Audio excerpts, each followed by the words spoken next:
Hello, everybody. I hope you're all doing well today. If you're following this account, you may recognize me from the Memo Podcast that I do with my good friends Matt Brodsky and Alex Masados. And you're probably wondering, hey, where are Matt and Alex? Well, they are not going to be here today because this is the first episode of the Lyons Den, and you're joining me here in the Lyons Den, which also doubles as Them Seeker Studios. So basically what this show is going to be is me going solo. I mean, sometimes I'll probably have some people join me if it's something I feel needs another head to talk about, but it's going to be me talking mostly about movies, TV, and stuff like that, and maybe some Lakers and Jets if we can't touch on that on the memo. But I wanted to do this, and I'm hoping Matt and Alex follow suit with their own personal shows on the channel, because we all have other interests outside sports, and I think we all should talk about it and talk about it with you guys and start to expand a little more. So this is the Lyons Den, episode number 1. Thank you for tuning in if you're here.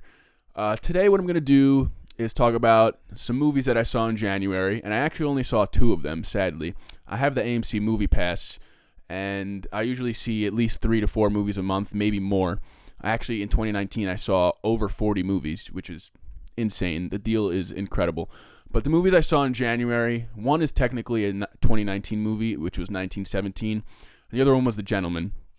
And I don't have polar opposite feelings on both, but I liked one a lot more than the other. I'll start with the one I saw first and that I saw twice, and that was 1917. And 1917 is a World War I movie directed by Sam Mendes. He directed American Beauty, which came out in the 90s. Kevin Spacey's in that movie, and I forgot who else, but I'm not sure any other movies he's directed. I'm sure if I looked it up real quick, I would recognize some names. But it's directed by Sam Mendes, and it's inspired by true events of stories he heard from his grandfather.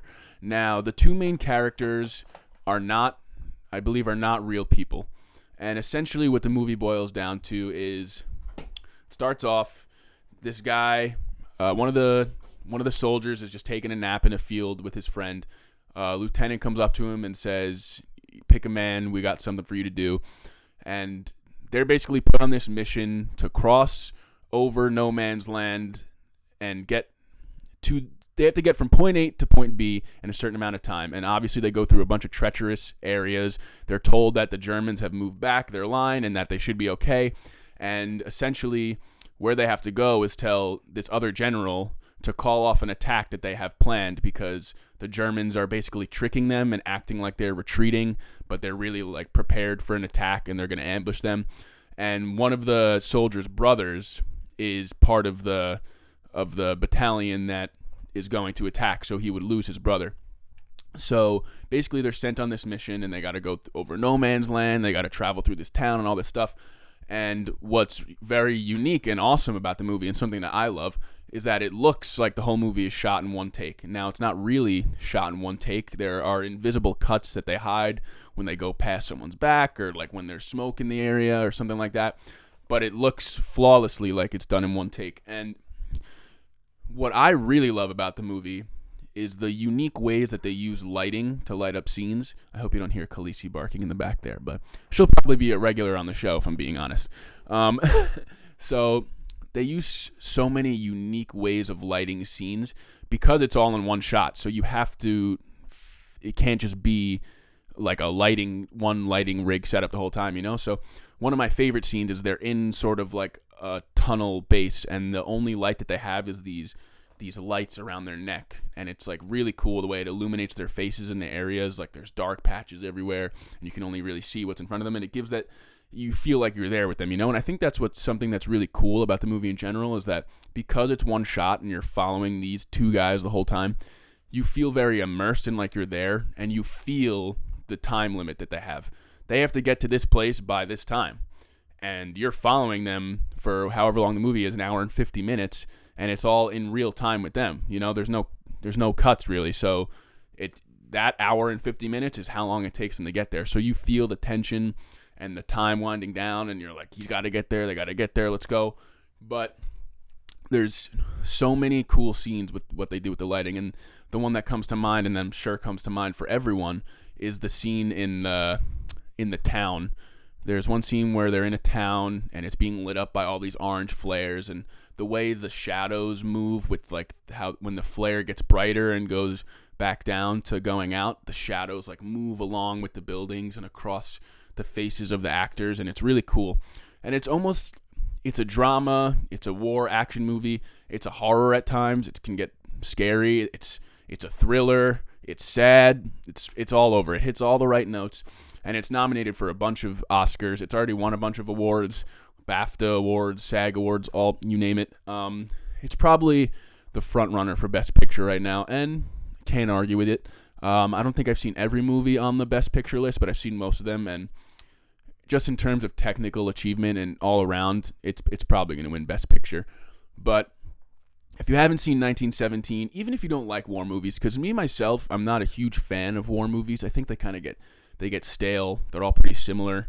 They're good, but it's not my specific choice of genre. But I think everyone should go out and see this movie. It's very well made. It's really good. It's impactful. There's a lot of emotion. So I would highly recommend 1917. Give it a shot. And I may be biased with the whole one-shot thing because my favorite all-time movie is Birdman, which is another Best Picture winner. So I may be biased in that aspect. But go in knowing that it all looks like one shot, and then you're like, holy shit, this thing hasn't cut yet? Like, come on, damn. It's really cool, though. And the way they show how war is in that time and the trenches, there's a lot of scenes in the trenches, and it's just really cool and brutal, and I think everyone should see it. And a great job all around. Sam Mendes, round of applause to you. Wonderful job. I'm a little late to the party on that. I mean, I saw it like a week ago or a week or two ago, but it came out in 2019, so I'm a little late in my review there. But if you haven't seen it yet, go see it. And then the second movie I saw in January was The Gentleman, directed by Guy Ritchie. And the last Guy Ritchie movie I saw was Aladdin, which is weird. I have not seen his other movies. I've seen one of his other movies, but I haven't seen the ones that everyone praises, like Snatch and all those. But The Gentleman, I have mixed feelings on. And honestly, I saw it the day that Kobe died, Kobe Bryant. I was a big Laker fan. If you watch the Memo, I was a huge Laker fan, big Kobe fan my whole life. So I was very sad about that. And I saw the movie that night. So I don't know if maybe I was in sort of a bad mood and it didn't let me enjoy it as much, but something about it just fell flat for me. It's one of those types of movies where the plot's sort of being explained by someone telling a story the whole time. And I believe it's is it Hugh Grant or Richard Grant? I think it's Hugh Grant. I'm not sure. But he's basically explaining to Charlie Hunnam the whole time. He's like breaking down all this evidence he has against Matthew McConaughey, who's like a weed drug lord kind of guy. And I don't know, something about the movie just felt off to me. Like the story never really took off. For me, they curse a lot. They say the F word a lot. And for me, when you curse a lot in a movie like that, and I know it might be like British humor, that type of humor, but it just starts to fall flat when they're saying fuck. And if you hate this word, I'm sorry, they say fuck and cunt a lot. And it starts to lose its impact, and it's almost kind of like corny to a point when you just keep cursing. It's like, oh, look at us, we're cursing the whole time. But there was just like an airy feeling to it. Like it never felt that concise, and it never came together in a very satisfying way for me. And there were good performances in it. Like I liked McConaughey, I liked Charlie Hunnam, I liked Colin Farrell a lot. He was really funny, but I found myself getting confused a lot of the time, and maybe I have to see it again because I saw 1917 twice, like I said. So you're gonna notice that I went into a little more detail than I'm going to with The Gentleman, but essentially, Matthew McConaughey is the weed drug lord. He's trying to sell his whole empire thing to Jeremy Strong's character. And then basically along the whole way, people are trying to fuck over McConaughey. He has to get people to help him. This one guy who's narrating the whole movie basically is trying to blackmail him into giving him money so that he wants to get like $25 million from him or something like that. And he's trying to blackmail him with all this evidence. And Charlie Hunnam's character is kind of just like, yeah, whatever, you're wrong.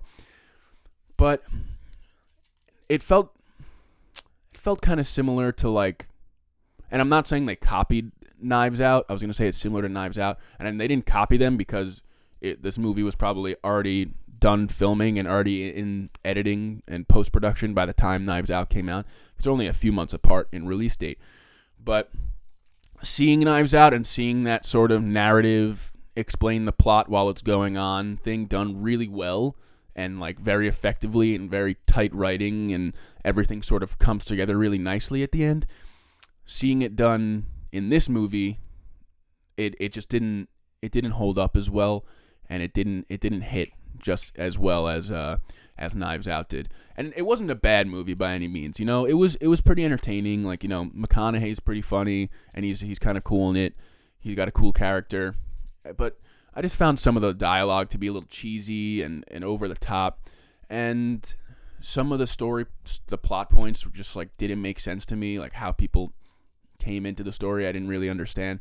But it wasn't a bad movie. If you like Guy Ritchie movies, I hear that it's very similar to those popular ones like Snatch. So if you like those and that format and structure, maybe you will enjoy it. And maybe it's the movie for you. But at the time, and I think I'm going to watch it again, at the time, I wasn't too into it. The people I saw it with 3 other people, we all thought it was just okay, you know. One of my friends actually fell asleep.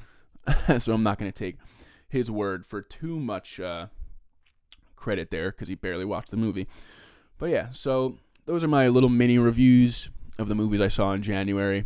I know the Gentleman one was a little lackluster there, but you know, this is what I'm gonna do. I'm either gonna review movies as I see them, and then at the end of the month, maybe give a little recap of the movies I saw and in like little quick words about them. I think I'm gonna do that. Give real reviews after I see them, and then do a little monthly recap of what I saw. Should you see it or not, this and that. So I'm going to end off the episode here because I'm not going to go... these episodes aren't going to be too long unless I get to a point where, like, thousands of people are watching and they want me to go on for hours, which, hey, if it gets to that point, I'll gladly do. But I'm just going to talk here a little bit about some movies coming up in February, because we're, February 3rd today? Yes. So we're at the beginning of February, and there's some decent movies that I'm looking forward to coming out. And the first one... is actually, and I know some people this might take you by surprise, I'm looking forward to Birds of Prey with Margot Robbie and who else is in it? Journey Smollett Bell, I think. It's directed by Kathy Yan. Journey Smollett, Mary Elizabeth Winstead, who everyone loves. Michelle Rodriguez, I believe her name is in it. Let me just make sure. I'm sorry. Movie details. Where are we? Oh, you know who I'm thinking of? Rodriguez is the woman in Fast and Furious. Rosie Perez is in this one. And Ewan McGregor is playing Black Mask, which should be awesome. This is coffee, by the way. Big black iced coffee guy. Big black iced coffee guy. If you're watching this show, I will most likely be drinking a black iced coffee. Yeah, so I'm looking forward to Birds of Prey. A lot of people have been skeptical of it. They think it just looks like a cocaine ride comic book movie, which it does. And people are also saying it's unnecessary. And, you know, I never get that argument. Like, no, this is unnecessary. Why are they making it? It's like, is anything necessary? Like, someone had an idea. Margot Robbie had this idea. She wanted to produce it. She got it going. It doesn't have to be necessary. She did what she had to do to get a movie made. And they're making it. And the reactions to it, there's no full reviews yet. There's been social media reactions. People are saying it's pretty good. And I always thought from the start the action looked good. You know, the colors looked cool. It looked like it was filmed really nice. Ewan McGregor's character looks like he's really going to be fun in there. And I'm hearing that the action is pretty top-notch. And that's something I gathered from the trailers. And hearing that the director of John Wick had a hand in helping direct the action scenes, I mean, you can't go wrong there. They probably do have some crazy action. And it's rated R. Here it's pretty violent. That doesn't make for a good movie, but if it's used correctly, it can make a movie great. But I'm really looking forward to that one. And I think people need to stop being skeptical and stop saying things are unnecessary, because nothing's necessary. Is the Avengers necessary? No, but it's sick. I love watching it because it's awesome, and I like Iron Man and all of them, and it's cool to see them in action. So I'm looking forward to Birds of Prey. Let me know if you're looking forward to it. I want to hear what other people have to say about why they're looking forward to it or not. And then, this isn't a movie that I'm looking forward to, really, but I'm going to see it, and that's the Sonic movie. That's coming out the week after Birds of Prey, so that's probably not a good sign for it. If Birds of Prey is good, probably might affect Sonic's box office a little bit. But, after that whole backlash of his design in the beginning, which was horrible, I don't know, I'm of the mindset that they did that on purpose and already had planned to change it, and they just knew they'd get more attention by being like, look, guys, we changed it for the fans. But who knows? Who knows? I definitely don't know, but I think it could be that. The reason I'm kind of looking forward to it is because there were some parts in the trailer with Jim Carrey that made me laugh, and I feel like he alone might just make the movie entertaining. And who knows, it could be entertaining in general. I saw some cool scenes in the trailer of Sonic running, and it looked like it was animated pretty well and filmed pretty cool. I'm not expecting an Oscar. It's probably going to be bad. It will most likely be very bad. But you can't knock it until you see it. I have the AMC Movie Pass, so I'm just going to go see it and spend $0, except for the $23 whatever I spent on the membership. But if I have already seen 3 other movies in the month, it doesn't matter. I already made my money back. But I'm looking forward to that. The only thing there was the scenes with Jim Carrey that look funny, but then there's some scenes with Sonic and James Marsden that kind of look fall flat. Oh, I took 9,000 steps today or whatever. Come on. I hate that, trying to be modern, trying to be with the times type humor, and they're not with the times. It's sort of forcing the modern stuff, and it's that's not how people aren't oh, my steps. No one gives a shit about the steps, but whatever. So that's another movie coming out in February I want to see. What? Oh, sorry. I thought I saw that someone died, but it wasn't that. That would have sucked after. And look, I didn't talk about Kobe on here. I mentioned him before, but we did a whole thing on the memo about him, we all spoke about him, a whole tribute. And I want this episode to be my first episode. I want it to be a nice positive light. I love Kobe. I'm not saying talking about him can't be positive. Rest in peace to him, his daughter, all those people. But if you want to hear my thoughts on that, you can go check out the episode of the memo titled Tributes to Kobe and Super Bowl Predictions. I said I wrote a whole little speech about him. And if you want to hear my words on him, you can go check that out. But let's see if there's any more movies coming out in February that I'm really looking forward to. Nothing that I've been... all right, so this is a movie that I'm not looking forward to. The Call of the Wild with Han Solo, Harrison Ford. And it's got that CGI dog, and it does the whole CGI dog thing just puts me off. I don't know. Maybe it could end up being good. Maybe the action might benefit from the dog being CGI the whole time, but I don't know why they couldn't just get a real dog for the close-up scenes, and they have him he has expressions and stuff, which is fine. I actually had a big problem with the new Lion King not having expressions on the animals, so I guess I can't complain about the animal having expressions because then I'd be a hypocrite.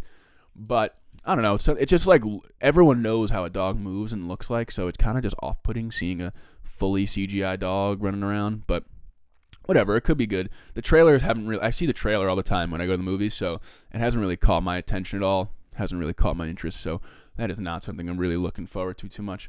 And then if The Lodge is what I'm thinking of, let me make sure. Yeah, The Lodge is a horror movie coming out. I don't have I'm not going to go into detail on that yet because I don't have too much knowledge of what it's about. I don't even think I saw the trailer. I just read some things about it. But those are really all the movies that Blumhouse always does decent movies. They have one coming out called Fantasy Island. That'll probably be just a trashy, so bad it's funny horror movie, but who knows? I don't want to judge anything before I see it. But January and sort of February are not the best months for movies. I feel like February you kind of can get a sleeper hit. A few years ago we got Happy Death Day. I believe that was around Valentine's Day, and some years we got the Deadpool movies, so those were nice to have. But January, February, early in the year, usually you don't get the best movies, and then you hit March, April, May, you start to get to more blockbuster season, all that type of stuff. So in future episodes, I'll probably go more into some movies I'm looking forward to. I see in March we got Mulan, Onward, A Quiet Place 2, a bunch of stuff coming out. So this was the first episode of the Lyons Den. I really hope you all enjoyed it. In the future, it'll be a little more structured. I kind of just hopped on here today, get my first episode out, see how I feel about it, see what other maybe segments I might try and do, all that. If you listen to the memo, or if you don't listen to the memo, make sure you checked out our last episode. The Super Bowl convo, obviously now, is a little dated. The Kansas City Chiefs won against the 49ers. But if you want to hear what we had to say about Kobe, that was the first half of that episode. So go check that out. We're recording a new one tonight. This is the Lyons Den. This is going to be a YouTube-only show. Maybe in the future I'll consider going on Spotify, iTunes, all that. But I'm looking for this to be a YouTube thing. Thank you if you watched this, and I hope you enjoyed it. Give me some feedback in the comments, or if you know me, message me, find me on Instagram, or you can message the Memo Instagram, whatever you want. Thank you very much, and I hope you all have a wonderful day.